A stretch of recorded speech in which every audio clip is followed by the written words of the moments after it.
Hello everyone, I am back and today I'm doing a video on the ClickJet auto injector, specifically the Orencia biologic. The auto injector for Orencia looks like this. It's a bit thicker than other ones. For example, I saved a Enbrel one, and Enbrel is a bit thinner, but it is similar in the way that it works. Same with Humira. So unfortunately, my body didn't take to Humira or Enbrel, so I am taking Orencia, which at this time is working for me. Of course, as many of you may know, sometimes our bodies take to something for a little and then decide it doesn't later on. But right now, that's why I'm focusing on this, just keeping it real. This is where I am in my journey with my autoimmune disease. So let's hop to it. So I'm going to actually be showing myself doing the auto injection. So just so you know, that is coming up in this video. So let's get to it. So I'm going to be going off our instruction manual for Orencia. On the first page, it basically tells you about the auto injector pen. And so it says before use. So let's take a look. So it says there's a viewing mirror, and there is. The viewing mirror is right here, and you'll see, sorry, there's a little bit of a glare, but you can see the liquid in here. If you can't, I apologize, but there is liquid in there. So we have our viewing window, and our needle cover is the yellow cover right here. The other part is the grip, it says, which is our lovely blue grip on the sides. And at the top, we have the button, and this is the activation button. It's bright blue or dark blue. So it's all together, so you want to make sure it looks right? So you'll also want to check inside at the liquid. Just make sure that that looks correct.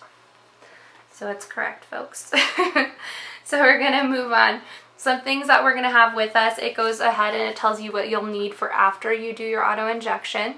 So the first thing it says is an alcohol swab, and that's actually before. So we're going to use before. So alcohol swab, good to have before, but we'll definitely be disposing of this after. Same with, I use a gauze pad instead of a cotton ball after I do a self-injection. It's just a personal preference, so whatever works for you is great. Then after that, I do have my Band-Aid, and this is personal preference too. They do suggest that you put a Band-Aid on after. So today, because we are following our directions, we will be using a Band-Aid.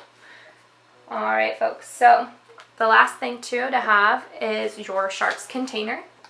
Most biologics will come with this, and if you got biologics and they didn't come with this, you certainly should ask for this next time you order them or get your refill. The pharmacy should provide this for free because you need to be safely disposing of these. So we have our one. This is brand new. So something that's really important is you want to wait 30 minutes. So these belong in the fridge. They stay in the fridge because that's what the instructions say. I don't know much more about that. But they stay in the fridge, and before you do your self-injection, go ahead and take it out, leave it out for 30 minutes and room temperature. It's important not to try and speed up the process by putting heat on this or trying to do anything like that. Just let it be in room temperature for 30 minutes. Okay. So now that we've examined and we've checked that we see all the parts here, they're correct. We're going to get our alcohol swab ready. So I'm just using a CVS alcohol pre-prep pad. You can use whatever alcohol prep pads they give you, or you can get some at the store.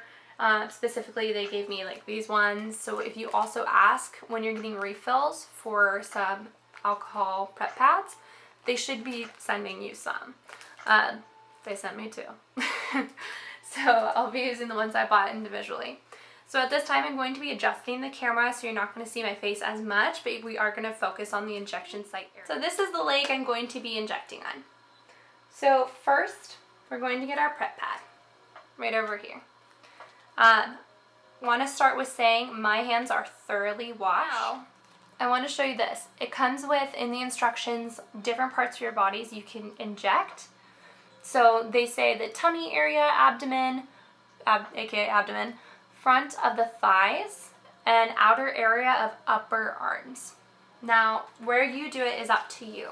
For me, I prefer to do it on my thighs. Okay, so here's my alcohol prep pad. So something that I learned, and this was in office when I was seeing my doctor, is that when you pick your area, go ahead from the middle, make a circle, and kind of work your way out. So go ahead, make that circle a little bit big, just in case. Okay, so once you've done that, that's good. Now this can go, and you can throw that away. All right, folks. So I've selected the area, so now at this time, I'm going to gently remove the protective part of the needle. So this comes out like so. In there is a little needle, and at this time it's important, so for the sake of this video I'm showing it like this, but typically you'll want to just go right to it so that you don't get anything on the needle. Definitely don't want to drop this. So I'm going to put this down because I'll put that back on before I put it in my sharps container. But now I have my area right here that is clean. So what I do is I go ahead, I grab here, I get my auto injector ready. You'll want to have the viewing window towards you, so it's on both sides. Okay, so grab your thigh. At this time, it's really normal to feel some anxiety, and it's right here, right when you have it on you. I want to let you know that it's okay to feel that, but it's also good to remember that we're doing this to help ourselves feel better. So at this time, I'm going to be putting my thumb on the tab up here. Can you tell I'm a little nervous? Happens to me every time, but we've got this. So I'm going to go ahead and press down. Did you hear that click? That means it went and it is going. So I'm watching it go down, and you don't need to if you don't want to. But now I see it's fully injected in, so I'm going to wait 15 seconds. So 13 Mississippi, 14 Mississippi, and 15 Mississippi. So I'm going to take this out. So there it is. And at this time, what I want to do is first, I want to put the needle protective cover over.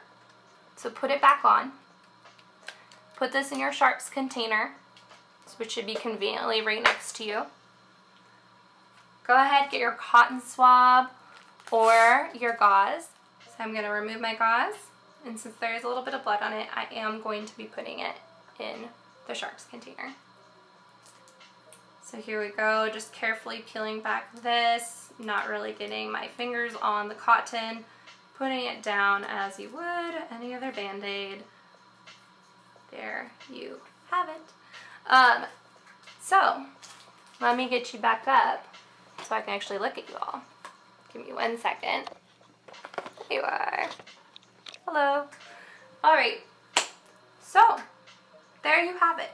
We did it. And like I said, it's okay to feel scared when you're doing this, especially if it's your first time. The first few times I actually had to wait until someone was with me. I don't know why that was, but there was just something about hitting that little injector button that was like, So don't worry if that's what you're feeling. It's okay, and it gets easier the more we work through this. You did it. You've got this, no matter what your method is. This video isn't to promote biologics necessarily, but this is the circumstance I'm in currently, and so I made this video hoping it reaches someone who needs, you know, a little instructional video or a little encouragement. You've got this. Keep doing your thing. Keep healing. Thank you so much for watching. Have a great rest of your day wherever you are, and take care.